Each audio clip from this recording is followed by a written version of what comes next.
This morning, we're looking at the future of jazz music, and we're asking why so many live performance clubs are closing their doors. Joining me this morning is legendary local musician Sipho Hotsticks Mabuse. Mr. Hotsticks, good morning. How are you feeling? You're not feeling blue. You look very chilled and happy this morning. I wish I Well, was. now that we know that we should be upset. It's always a blue Monday, actually.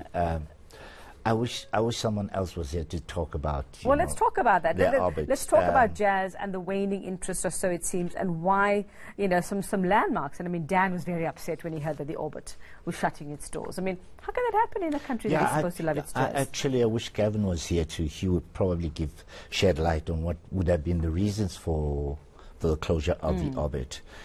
Having said that, I don't believe we've had enough venues in this country to showcase jazz in particular. I don't know if the other kinds of music had venues of themselves, but this is one of the things that Rahul had always, decried on, that we come back home, we think there would be venues to perform on, there's nothing. And the Orbit flag, frankly, was almost the flagship of giving space to many musicians. I mean, I was privileged recently to have performed at the Orbit, and sadly I'm probably one of the last musicians to have performed there.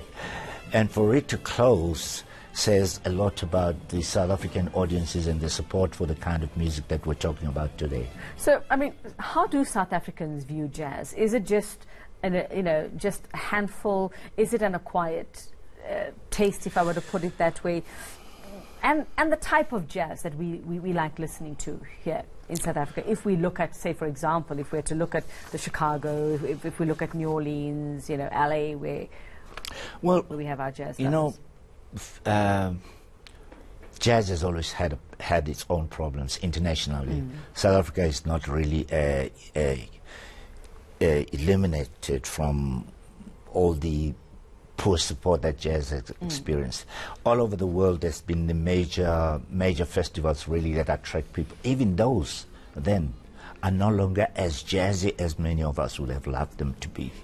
Well, South Africa, for instance, does have all these 3 or 4 major festivals, but in essence, South Africans have moved away from what one would consider supporting of jazz. But it's always been a problem where you have a limited audience that really supports jazz, and I call it the mind music.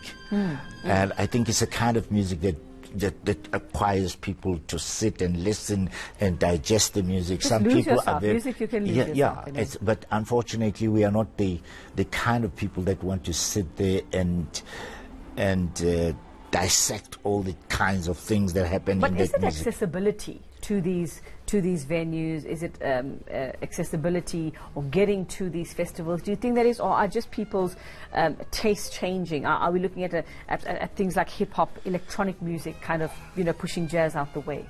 Well, we also have to look at generational changes. Every generation has got its own tastes and appreciation for different things. And to be honest, jazz has managed to sustain itself up to a point. But it's also generational music. Yeah. If it has not evolved itself such that the young people are able to relate to it, then jazz must have itself to blame for not being able to attract the younger people to come and appreciate it. We've been fortunate to have had people like Hugh, Caiaphas Jonas, and so on, the younger Jimmy Lulus.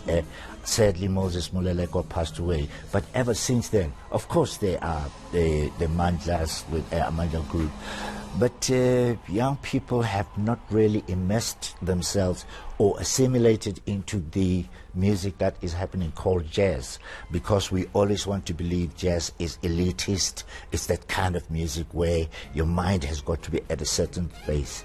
And we have ourselves to blame for that. So what do we do to save it? Is there anything? Do we do a lot of the sort of fusions? Do we incorporate other types of music, mix jazz up with maybe hip hop and electronic? How do we get I've always to go again?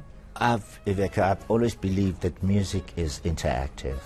If we don't interact with other styles of music to advance jazz. Obviously, the foundations should remain the same. But however, I still believe that, if we don't interact with the other kinds of music to advance it so that young people are able to, to listen to jazz in their own space, with their own understanding, then unfortunately jazz is not going to grow from where it is. We take someone like Miles Davis, for instance. Yeah. Miles was always, he was always being that jazz musician. Was not that he didn't know how to play jazz. I mean, he played across everything that was considered jazz, from bebop to blues to rock to Yeah. And that kept him, in contention all the time. Sadly, our musicians feel that when you play, your old bebop style, or, that gives you that level of respectability. And sadly, it's the basis. They're playing basically the same things. So that music has not grown to evolve to young people say, wow, this is what's happening in jazz. We're in a comfort zone. We're in a very comfort zone. Okay, very quickly. What's happening with Sipho Hot Sticks Mabuse 2019? What's happening with you? What are you doing? I must say I've been privileged in a way that I've been managing to do a lot of festivals, performances. The gigs have been a lot, but at the moment I am busy writing memoirs. Oh. Yeah. Okay. Again, it's a privilege that, not many people have a chance to do. And I'm also in the recording studio. So it's going to be a very, very busy year for me. Okay, well, we'd like to chat to you about those memoirs. Yes, when you're done with yes. that. We hope we'll have you back on this couch here. A lot of people have been saying, when is yours coming? Yeah, when is we yours want coming? to hear all about it. I'm sure it's going to be very interesting. Well, thank you very much for that. Let's cross our fingers for the future of jazz.